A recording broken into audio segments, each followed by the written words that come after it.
परमेश्वर की इच्छा यह है, पहले हम आत्मिक उन्नति करें, पहले हमारा प्रार्थना का जीवन बढ़े, पहले हमारा बाइबल पढ़ने का जीवन बढ़े, पहले हमारा आराधना करने का जीवन बढ़े, पहले हमारा चर्च रेगुलर आने का जीवन बढ़े, पहले हम परमेश्वर के वचन के ज्ञान में बढ़ें।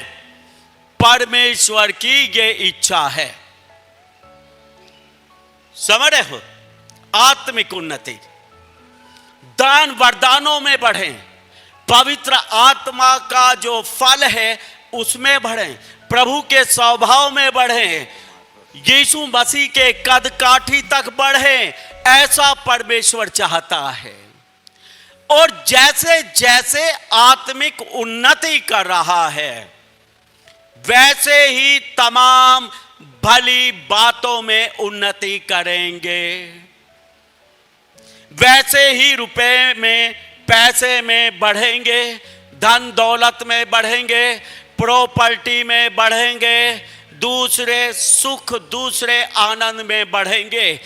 जब तक आत्मिक उन्नति में नहीं बढ़ेंगे, कोई दूसरी उन्नति होने वाली नहीं है, क्योंकि सारी उन्नति आत्मिक उन्नति के बढ़ते बढ़ते होती है। समझ रहे हो? सारी उन्नति, सारी प्रोग्रेस आत्मिक उन्नति के ऊपर निर्भर है। साफ साफ लिखा है।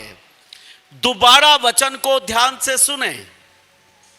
हे प्रिय, मेरी यह प्रार्थना है कि जैसे तू आत्मिक उन्नति कर रहा है, वैसे ही तू सब बातों में उन्नति करे और भला और चंगा रहे।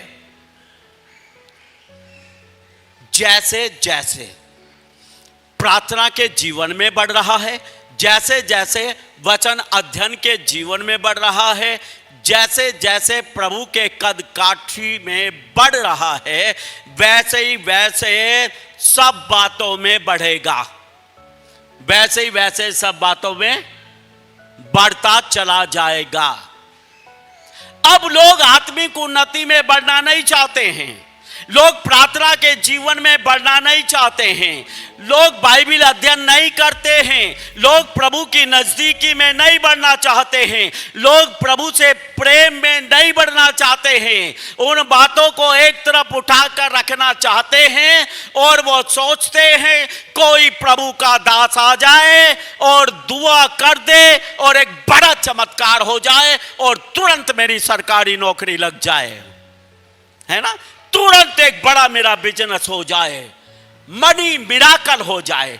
कुछ धोखेबाज परमेश्वर के दास लोगों ने ऐसे नाटक भी लोगों के बीच में किए हैं जिससे लोग भरमा दिए गए।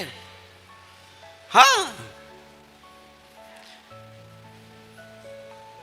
बंडल के बंडल घर में आ जाएंगे, बैंक में 10 लाख रुपया आ गया, ये देखो इसका ट्रांसफर हो गया, बैंक में 10 लाख ट्रांसफर हो गए।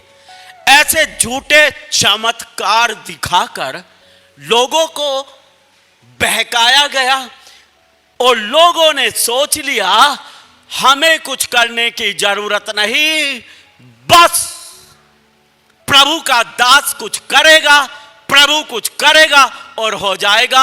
और अगर हम गरीब हैं, अगर हम बीमार हैं, अगर हम तकलीफ में, अगर हम समस्या में हैं, हमारी कोई गलती नहीं है, क्योंकि सब कुछ करने वाला परमेश्वर है, ऐसा लोग सोचते हैं।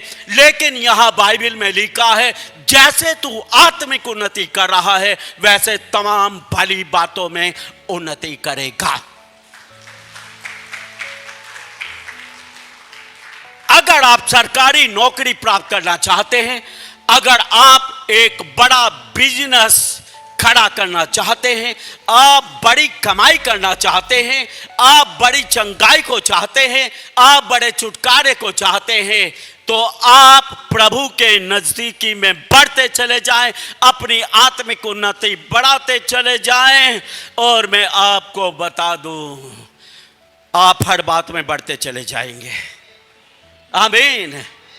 मैं आपको अपनी जर्नी, अपनी यात्रा बताना चाहता हूं प्रभु में। यीशु मसीह में आया, जीरो, घर वालों ने घर से बाहर निकाल दिया, कोई रिश्ता नहीं, किसी रिश्तेदार ने कोई मदद नहीं की। 26 साल का लड़का था और प्रभु की सेवा में जीवन दे दिया। मैंने ठाना मैं यीशु की सेवा करूंगा, क्योंकि यीशु ने मेरे जीवन को बचाया है। मैं यीशु का दीवाना हो चुका था और मैंने तय कर लिया था कोई बिजनेस, कोई नौकरी कुछ नहीं करूंगा, मैं केवल यीशु की सेवा ही करूंगा। और ये निर्णय लेके मैं चल पड़ा और मैं बता दूं, जीरो से यात्रा शुरू किया। मेरे पास तो कुछ भी नहीं था, नथिंग। मुझे आज भी याद है जब मैं बाइबल स्कूल से निकला, मेरे पास 300 रुपया था और उन 300 रुपया को लेकर मैंने प्रभु से प्रार्थना किया, प्रभु मैं लखनऊ में जाकर आपकी सेवा करना चाहता हूं और इन 300 रुपये पर आप आशीष करें। 300 रुपया लेके लखनऊ में पहुंच गया। मैं गोरखपुर से लखनऊ पहुंचा 300 रुपया लेके, और जो मकान, जो कमरा मैंने किराए पे लिया, वो उसका किराया 400 रुपया था और 400 रुपया एडवांस देना था। और मैं आपको बता दूं, मैंने कई बार याद करने की कोशिश की कि 300 से 400 रुपया कैसे हो गया। आई डोंट नो, मुझे नहीं पता, लेकिन मैंने 400 रुपया कमरे का एडवांस दिया और वहां पर रहना शुरू कर दिया। मेरे पास कुछ भी नहीं उसके बाद, लेकिन मैं आपको बता दूं, आज 31 साल मुझे हो गए, तीनों टाइम से ज्यादा ही 4-5 बार टाइम खाना मैंने खाया है। आमीन, आमीन।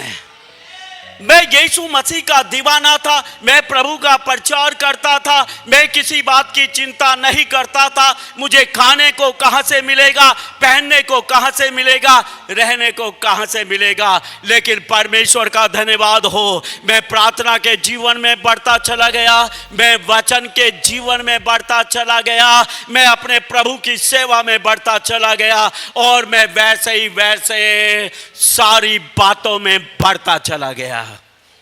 आमीन। मैं आपको बता दूं, जब मैं सेवा में था, कोई 27-28 साल का, पूरी तरह सेवा में आ चुका था। 28 साल का, मेरे गालों का रंग पिंक होता था, पिंक कलर, चमकता हुआ गलों। आज गलों के लिए बच्चे ना जाने क्या क्या लगाते, क्या क्या करते, लेकिन मुझे गलों लाने के लिए कुछ भी करना नहीं पड़ा। और मुझे मेरे विश्वासी बोलते थे कि पास्टर जी, भले ही आप साइकिल पे चलते हो, लेकिन आपको देखकर ऐसा लगता है आप करोड़पति से कम नहीं हैं। आमीन। अब ये बेचारे यहां बैठे रहते हैं, अपने बच्चे, मुझे नहीं पता, बचपन से डायरेक्ट बुढ़ापे में ही जाना है। जवानी क्या होती है ये तो इन्हें नहीं पता। गालों के रंग देखो, गालों की हालत देखो, समझ रहे, कोई गलोरी, कोई चमक नहीं। बात काले गोरे रंग की नहीं है, दुनिया में काले हैं, गोरे हैं, लेकिन जवान तो जवान होता है, चाहे काला हो चाहे गोरा हो, चेहरे पे चमक, चेहरे पे गलो हो, और ये गलो देने वाला परमेश्वर है। आमीन, आमीन। और उस हालत में गलो रहता था, चेहरे के ऊपर चमक। जब ये गारंटी नहीं थी, अगर दोपहर का खाना मिल गया तो शाम का खाना मिलेगा या नहीं मिलेगा, गारंटी नहीं थी। ऐसे हालात में भी चेहरा चमकता था।